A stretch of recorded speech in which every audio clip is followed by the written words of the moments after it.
The violent delights of Westworld Season 1 gave way to Season 2's violent ends, but the Season 3 premiere may have been just the hard reboot that the series needed. That's how it works, right? On this spoiler-filled IMDbrief, we break down why the bleak futurescape of Westworld's third season has our full attention.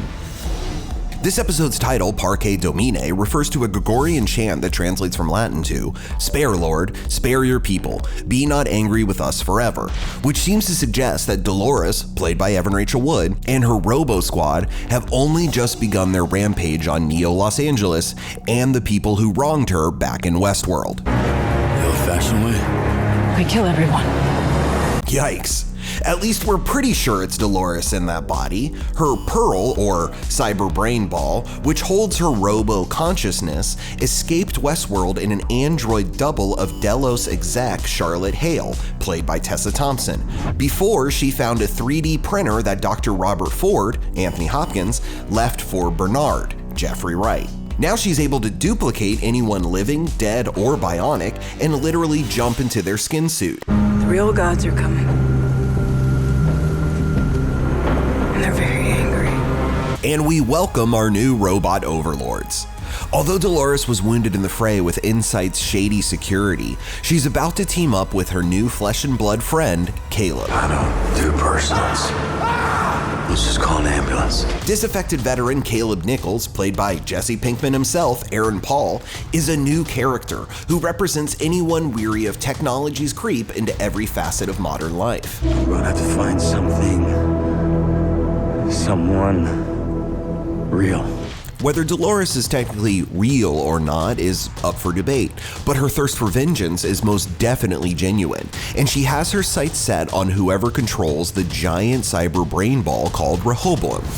Another religious reference, this time to the grandson of David, the Goliath Slayer, and king of Israel, who was punished for what God deemed sins of his father, Solomon.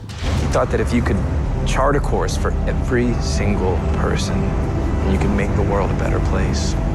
Good path, Barbara. Unless Dolores has something to say about that. Rehoboam supposedly keeps a climate catastrophe at bay by piloting every person's earthly course. Since it's mentioned that Caleb does not have an implant like most of the population, Dolores will most likely need his criminal skills and undoctored mind to steal control of Rehoboam from the shadowy man known only as Sirach. I want you to track her down and kill her. That's French actor Vincent Cassel as Sirach, and he's teamed with Tandy Newton's Maeve host, who must have just regained her memories after being rebooted in Warworld, a Nazi occupation-themed experience. Because killer cowboys weren't scary enough for some park goers? You're not the only predator here. We didn't forget about you, Charlotte Hale, or at least this robot replica version of you that is running the Delos company and insisting they keep building hosts. Most likely so she'll have an android army to storm Neo Los Angeles once Dolores gains control of Rehoboam. Unless Ed Harris's impossibly not dead Man in Black can throw a wrench in her plans. I'm gonna save the world. We might actually be rooting for the robots on this one. Anyway, Bernard, who's been hiding out in the Philippines under the name Armand Delgado, an anagram for damaged Arnold, his human name before Ford turned him into a bot, promises to take us back to Westworld's island, possibly to find Ford or a Ford facsimile to help clear his name. Would you ever lie to me, Bernard?